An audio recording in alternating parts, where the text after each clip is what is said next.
Primero, tenemos que hacer una revisión de algunos conceptos fundamentales para entender el tema de hoy. ¿Qué es la cosmovisión? La cosmovisión no es otra cosa que la manera en la que cada uno de nosotros y también un colectivo humano, es decir, la sociedad a la que pertenecemos, interpreta la realidad, el mundo, la historia, los acontecimientos de nuestra vida. A uno mismo, el ser humano es un ser interpretativo. No tiene acceso a la realidad de manera directa. Tiene que interpretar lo que ve, lo que observa. Bueno, esa interpretación de la realidad, la manera de entender la historia, el mundo, la realidad, a uno mismo, a eso se le llama cosmovisión.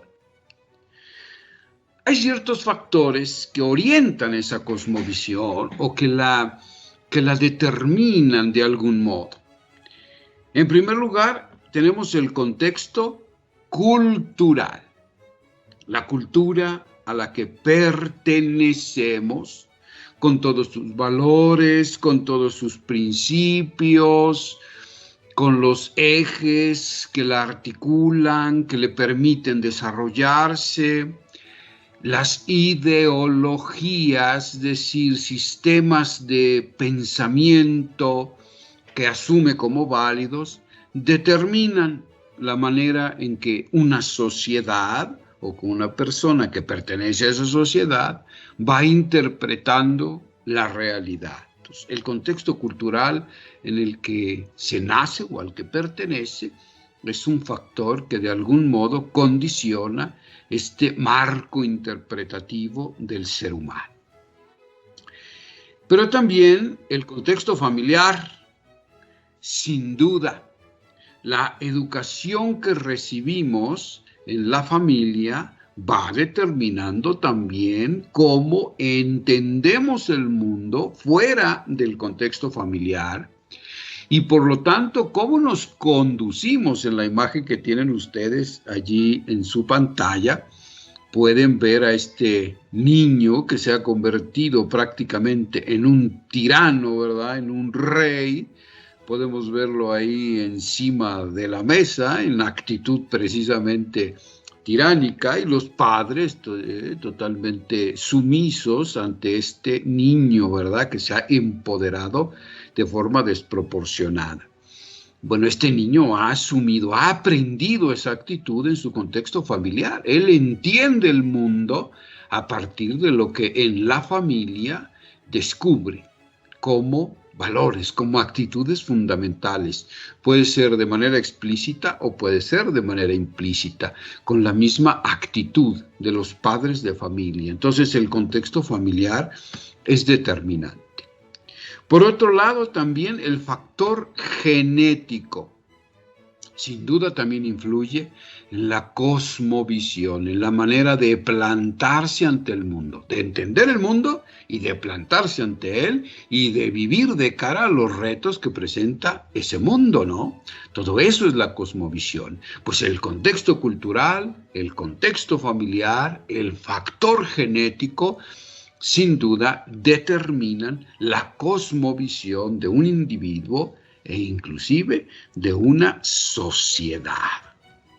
Ahora, esa cosmovisión que efectivamente está de algún modo condicionada, algún modo determinada, aunque no de modo absoluto, debemos decirle, el hombre y la sociedad conserva un mínimo de libertad para poder tomar decisiones.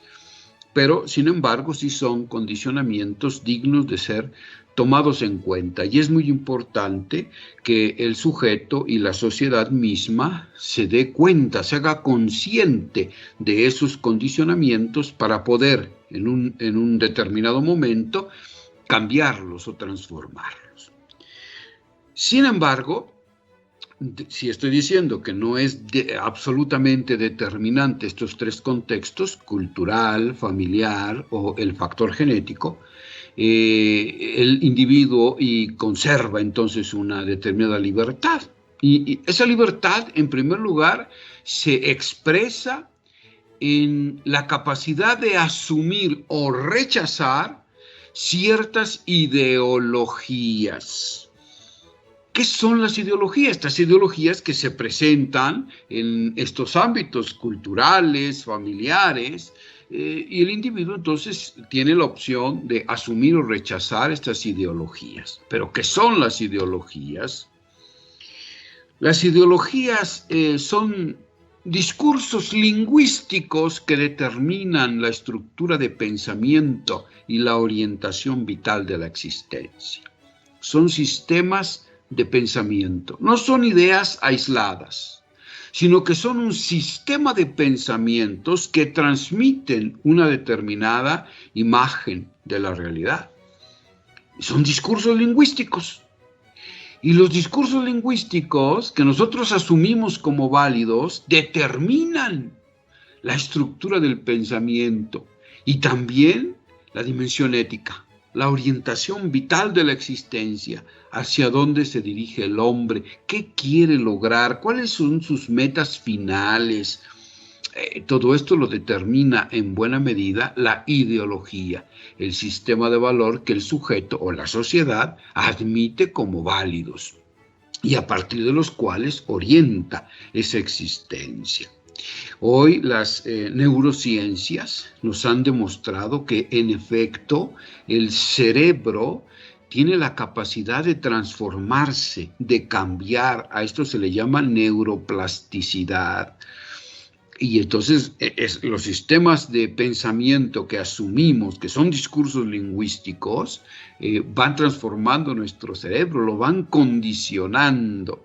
De aquí la importancia de identificar estos sistemas de pensamiento, de ideas, que nos presenta los diversos contextos, la cultura o la familia, ¿no? Lo que nos decimos nos determina. Aquí la importancia de hacer conciencia de las ideologías. ¿Y cuáles son las ideologías que precisamente transforman nuestro cerebro y de algún modo incluso determinan el sentido de la vida que nosotros asumimos? Entonces, vean ustedes la importancia neurálgica que tiene la concienciación de las ideologías que se nos presentan. ¿Cuáles son las principales ideologías que hoy conforman la cosmovisión personal y social de la sociedad en la que ustedes y un servidor nos encontramos inmersas?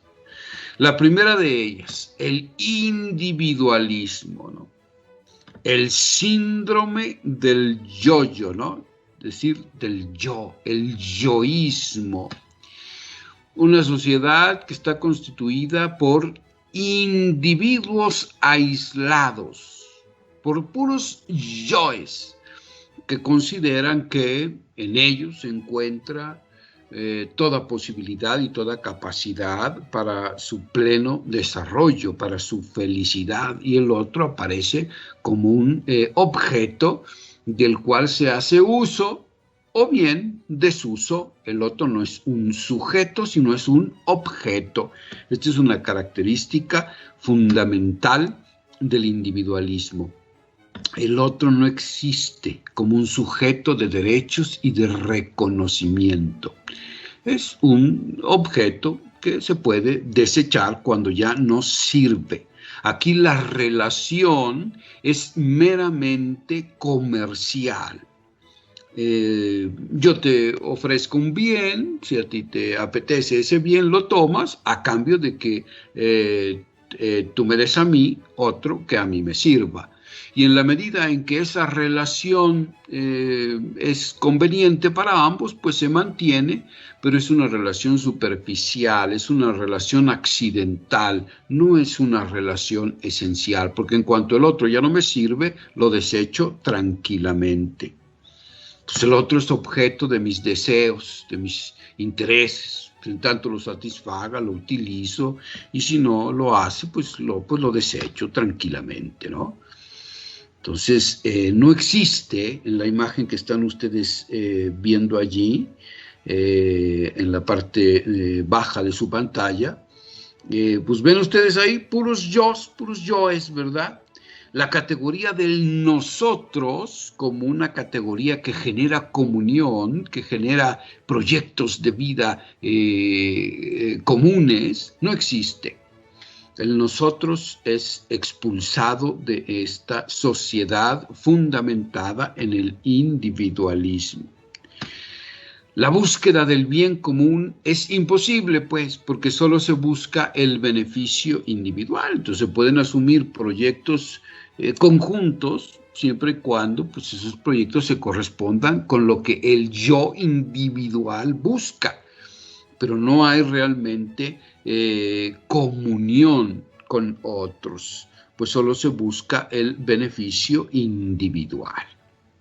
Como pueden ustedes ver allí, en esta otra imagen que les acabo de poner, bueno, pues efectivamente ahí se muestra que no hay un proyecto de bien común. Cada quien busca su propio beneficio, pero finalmente, y esto es lo paradójico de esta ideología del individualismo, no se logra el pleno desarrollo porque pues se queda corta la escalera en la que el individuo pretende trascender. La relación con el otro es fundamental para el crecimiento y el desarrollo personal. Si no, se quedan esfuerzos meramente individualistas, egoístas, fagocitantes, es decir, el individuo acaba finalmente por impedirse a sí mismo su desarrollo. Esto es el individualismo y esta es desgraciadamente la forma de relación más común en nuestra sociedad. No estoy criticando, y esto quiero que quede bien claro, no estoy denostando al sujeto como individuo. Desde luego, es importante que el individuo tenga sus propios espacios, pero aquí estamos hablando de una ideología que por eso se llama individualismo, que es como la degeneración de lo individual. Lo individual es correcto, cada quien debe tener, puede tener sus proyectos personales, la conciencia de la diferenciación con los otros, eso es un individuo y eso está perfecto y forma parte incluso del desarrollo personal. Pero aquí hablamos del individualismo. Cuando esos yoes que ven ustedes ahí en la imagen, esta en donde están los peloncitos estos observándose, ¿verdad?, en el espejo y ni siquiera prestan atención a los que están a su lado, eso ya se llama individualismo y es absolutamente nefasto para el desarrollo de las sociedades y de los individuos, desde luego. Entonces, esa es la primera de nuestras ideologías, el individualismo. La segunda ideología que estructura a nuestra sociedad actual, el hedonismo. ¿Qué cosa es eso? La búsqueda del placer por encima de cualquier otro valor. El sujeto que tienen ustedes ahí en la imagen es Dorian Gray, ¿no? Seguramente han escuchado ustedes de esta obra, si no, se los recomiendo mucho que la lean, ¿no? Es un sujeto que encuentra precisamente, pues hace digamos, un pacto con el diablo, ¿no? Y el diablo le promete juventud, belleza, placer, siempre presente en su vida, sin los estragos que estos excesos, ¿no?, de la búsqueda del placer en sí mismo, del placer por el placer de modo frenético, trae a la vida humana, ¿no? Y entonces esas consecuencias nefastas no le acontecen al individuo, a Dorian Gray, sino que se plasman en un retrato que le hacen a Dorian Gray. Entonces este retrato es el que va manifestando el deterioro paulatino, progresivo debido a la búsqueda desenfrenada de los placeres de la vida, ¿no? Es una obra muy, muy interesante que les recomiendo leer o ver en película inclusive. Ilustra muy bien lo que es el hedonismo. Aquí no estamos diciendo que sea un problema el placer, sino entronizar el placer como valor absoluto, ¿no? Por encima de otros valores. Ese es el problema. En el fondo, lo que se busca con esta búsqueda frenética del placer es erradicar el dolor, erradicar el sufrimiento inherente a la vida misma. Todo ser humano se topa en un momento determinado con sus límites, con sus miserias, con sus imposibilidades, con sus fallas, con sus debilidades, con su finitud existencial. Y eso le causa sufrimiento. Y entonces el individuo hedonista quiere ocultar esa realidad de su finitud, de su fragilidad creatural, a través de la búsqueda del placer. Y esto se convierte en una búsqueda frenética, desordenada, en la que se pasa inclusive por encima de los derechos de los demás con tal de obtener el placer o los bienes que a mí me causan placer, aunque en esa búsqueda yo aplaste al otro en sus derechos inalienables, ¿no? Un ejemplo de una sociedad hedonista, porque el hedonismo llevado a su máxima expresión, digamos, hacia su extremo, pues lleva a esta sociedad a deshacerse de aquellos que considera inservibles, ¿no? Aquellos que le causan molestia. Hay que deshacerse de ellos, los viejos, los que considera inútiles, los que ya no son productivos para la sociedad. Y existen actualmente sociedades, países en los que efectivamente cada vez es más clara esta ideología del hedonismo, que tiene claro que ver el hedonismo a un cierto nivel con la ideología del individualismo. El individualista es hedonista también, sin duda. Estas ideologías están entrelazadas, ¿no? Hay que deshacerse de los inservibles. Todo lo que no nos cause placer, o al contrario, nos cause sufrimiento, o displacer, o incomodidad, ¿no? Como ese viejito que vemos ahí, esa mirada nos dice todo.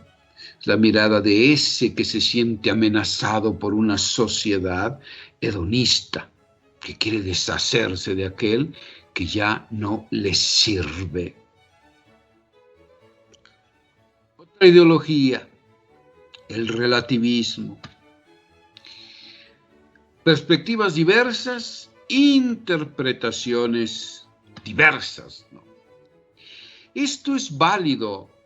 Esto todavía no es relativismo, precisamente porque somos seres interpretativos, seres que interpretan la realidad, y somos seres contextualizados, situados en un determinado contexto, en una determinada situación existencial. Dos sujetos pueden ver una misma realidad desde perspectivas diversas y por lo tanto sus interpretaciones son diversas. Allí, como pueden ustedes ver, uno de los sujetos lo que observa de esta realidad objetiva es que es un número 6 por la posición en la que se encuentra.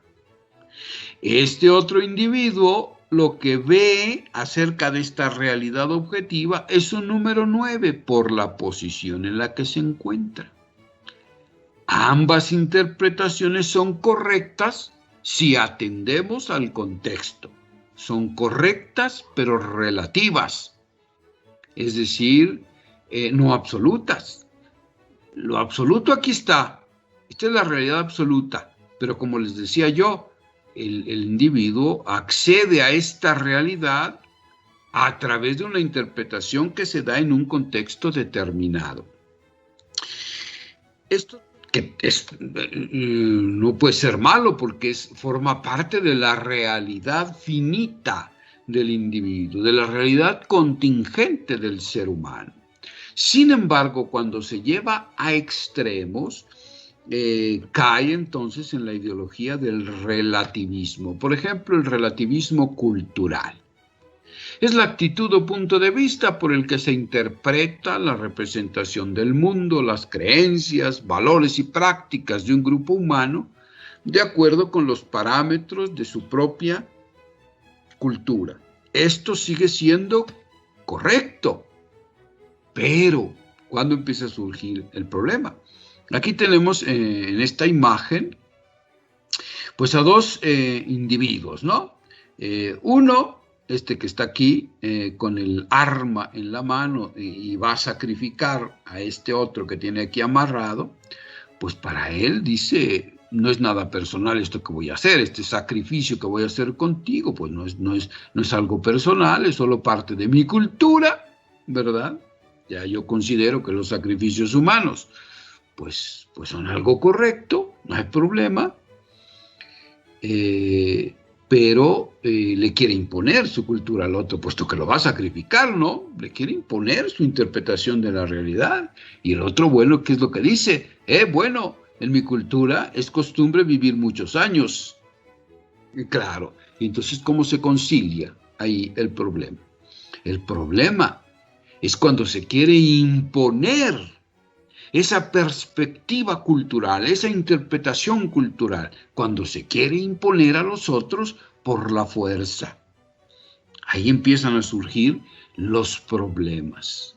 Cuando el relativismo se convierte en una ideología opresora, en una ideología impositiva, arbitraria. Relativismo moral. El relativismo moral es la idea de que las opiniones morales o éticas, las cuales pueden variar de persona a persona, son igualmente válidas y ninguna opinión de lo bueno y lo malo es realmente mejor que otra. Ahí empezamos a sentar las bases del problema. El relativismo moral.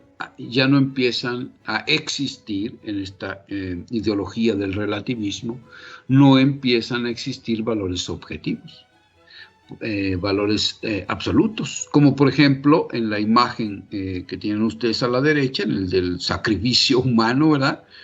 Pues resulta que el valor absoluto, que sería la vida, se relativiza, se condiciona a ciertos parámetros culturales, a ciertas interpretaciones subjetivas y por lo tanto parciales, ¿no? Cuando la vida debe ser un valor absoluto.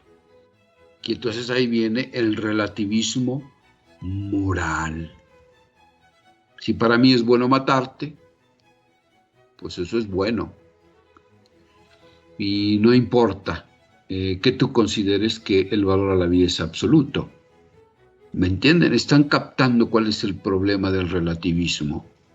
Cuando se atenta en contra de valores que son objetivamente absolutos, como el valor de la vida, el respeto a la vida en todas sus formas.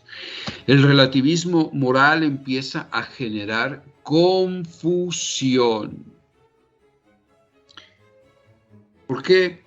Pues porque resulta que ya no se pierden, digamos, los pilares, los valores objetivos que permiten a una sociedad o a los individuos que pertenecen a esa sociedad, les impiden asumir eje de valores, de principios, no absolutos, pero que sí están en referencia a un valor absoluto.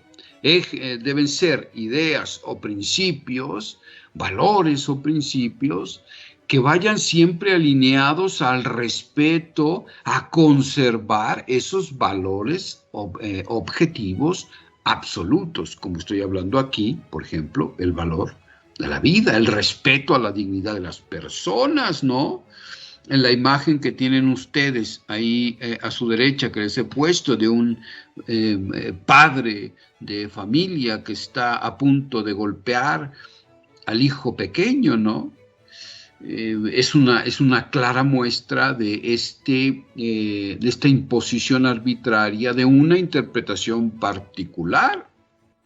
Es curioso, pero el relativismo acaba siempre convirtiéndose en un totalitarismo, como afirma Benedicto XVI, uno de los grandes pensadores del siglo XX.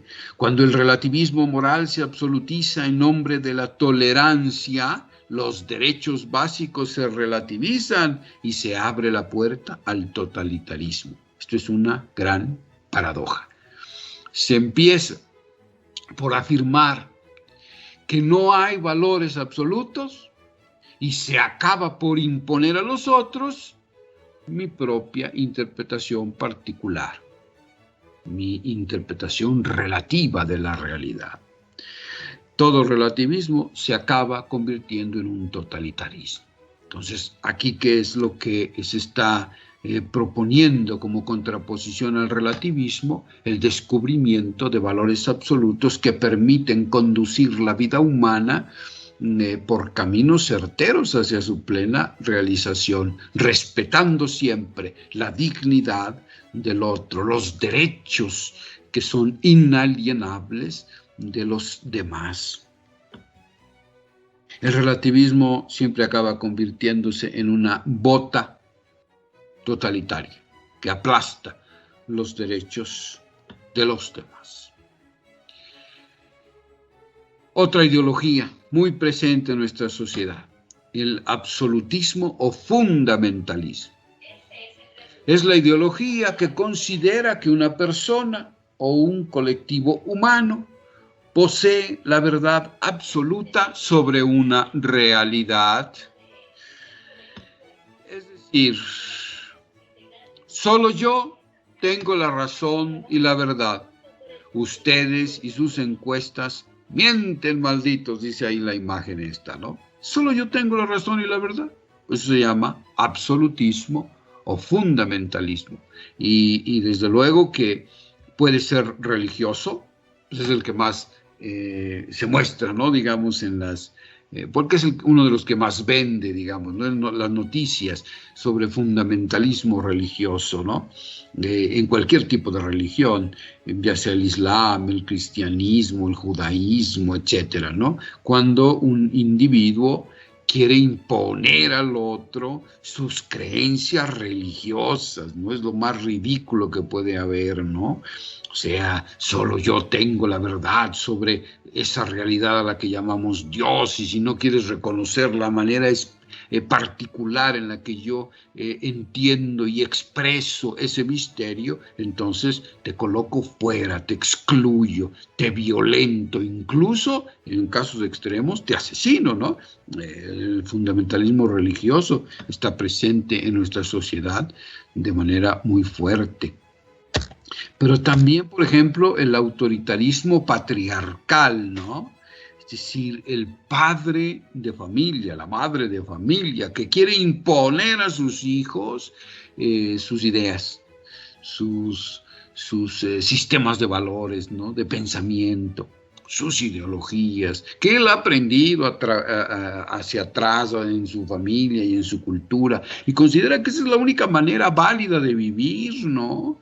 Entonces es el padre que le quiere imponer al hijo lo que tiene que estudiar, cómo tiene que vestirse, cómo tiene que pensar, cómo tiene que comportarse. No porque esté en función de un valor absoluto, como por ejemplo el respeto a la dignidad del otro, o el respeto a la vida, a la libertad, el derecho a ser diferente. Esos son derechos humanos. El absolutista no respeta esos derechos. Él quiere imponer su voluntad. Y esta ideología está presente a todos los niveles en nuestra sociedad. En la familia, pero también en el gobierno, ¿no? En la política, que nos quiere imponer un determinado sistema, un determinado modelo económico, en fin. el ambiente cultural, ¿no? Por ejemplo, nos quieren imponer la creencia en un determinado y único modelo de familia, ¿no? Ese es el bueno, ese es el correcto, y el que se sale de esos estereotipos, bueno, pues es criticado, excluido, etcétera, ¿no? No se diga, por ejemplo, en la diversidad de orientaciones sexuales. También aquí se presenta un problema muy grave en nuestra sociedad. O la imposición de ideologías como el machismo, ¿no? Que considera a la mujer como un ser inferior, ¿no? Al cual incluso se violenta por el mismo hecho de ser mujer, y se le considera inferior, y se le quiere pagar menos, y se le valora menos. Todos estos son expresiones del absolutismo o fundamentalismo. Una de las características principales del fundamentalismo es que está prohibido pensar. Por ejemplo, en el fundamentalismo religioso, la presencia de las sectas, ¿no? En las que el pensamiento diverso, el pensamiento distinto, el pensamiento incluso que se opone al que esta secta considera como central y único, entonces se le excluye a la persona, se le violenta, se le denosta, ¿no? En su dignidad, etc. El absolutismo es una ideología que está muy presente en nuestra sociedad. La ideología del consumismo, que es la tendencia al consumo excesivo e innecesario de bienes y productos. Bueno, esto lo vemos desde luego de manera cotidiana, ¿no? La perversa mentira de confundir ser y tener. Es una ideología muy peligrosa que nos hace pensar que el sujeto adquiere valía por lo que tiene y no por lo que es. Por eso, ante esta ideología, el autoconocimiento, la reflexión, la concienciación de la dignidad inalienable del sujeto, que se da y se puede descubrir sobre todo a través de el ejercicio permanente de la introspección, por ejemplo, para encontrarse con el yo verdadero y desprenderse de todas las etiquetas que la sociedad nos quiere imponer, es fundamental para liberarse de esta ideología. Jesús tendrá un camino de liberación, pero no solo Jesús, también, por ejemplo, el Buda. Y también, por ejemplo, la psicología transpersonal, son caminos de liberación que analizaremos aquí en el curso, ¿no? Pero esta ideología está muy presente, ¿eh? Entonces, tú solo vales por lo que tienes, no por lo que eres. Ser o no ser, tener o no tener, esas son dos cuestiones fundamentales para descubrir el sentido de la vida. ¿Cuáles son las consecuencias del consumismo? Pues tiene muchas consecuencias, ¿no? A nivel, por ejemplo, ecológico, ¿no?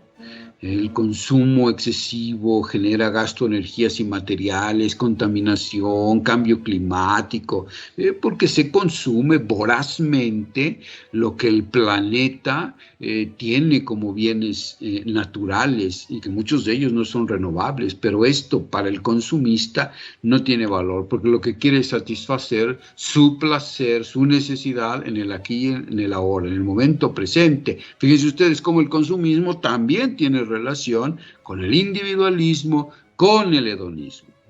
Es decir, todas las ideologías están interconectadas, ¿no? Solo hazlo, ¿no? Es decir, produce, consume, ¿no? Y ahí tenemos una crítica que se le hace a la marca Nike o Nike, ¿verdad? Ya que se dice, ¿verdad?, que se explota a niños, a personas de otros países, de grupos vulnerables, para producir con mano de obra muy barata y poder satisfacer esta necesidad de consumo de la sociedad. Esclavos explotados entonces por la sociedad de consumo. El consumismo produce daños en la sociedad a nivel humano, pero también en el planeta, ¿no? Daños ecológicos. Conclusiones. Las ideologías determinan la cosmovisión personal y colectiva y, por lo tanto, la orientación existencial de la vida. Las opciones, valores y el comportamiento de cara a los retos que el mundo contemporáneo pone delante del hombre. El individualismo genera sociedades insolidarias, individuos incapaces de generar vínculos, relaciones interpersonales significativas y dotadoras de sentido a la vida humana. El hedonismo lleva al individuo y a la sociedad a niveles inaceptables de búsqueda de placer y por lo tanto de renuncia a un componente esencial de la vida humana. Ay, disculpen ustedes, ahí me faltó una A. El irrenunciable dolor que comportan las relaciones interpersonales auténticamente humanizadoras. La dosis de renuncia al propio beneficio para buscar el bien de otros. El relativismo, al rechazar toda verdad objetiva, introduce en la mentalidad personal o colectiva un caos, una incapacidad para el diálogo verdadero, pues lo que importa finalmente es la verdad particular y nada más. El mayor peligro radica en que acaba abriendo la puerta al fundamentalismo y la violencia. El absolutismo o fanatismo genera sociedades violentas y exclusivistas que pretenden erradicar la riqueza de la diversidad. El consumismo genera seres humanos depredadores de sí mismos y del medio ambiente que les rodea. Muy bien, pues yo les dejo entonces trabajando en la plataforma para que puedan ustedes realizar todas las actividades allí indicadas y puedan subir finalmente su trabajo, su actividad entregable. Por favor, les pido, como siempre, que cumplan en tiempo y forma con las actividades entregables, que lean cuidadosamente las indicaciones, que vean todos los recursos que aparecen ahí en la plataforma. Y yo estoy aquí acompañándoles en Microsoft Teams para resolver cualquier duda que puedan ustedes tener. Estaré durante todo el tiempo de la clase aquí presente. Muy bien, pues a trabajar entonces y nos vemos en una próxima ocasión. Chao.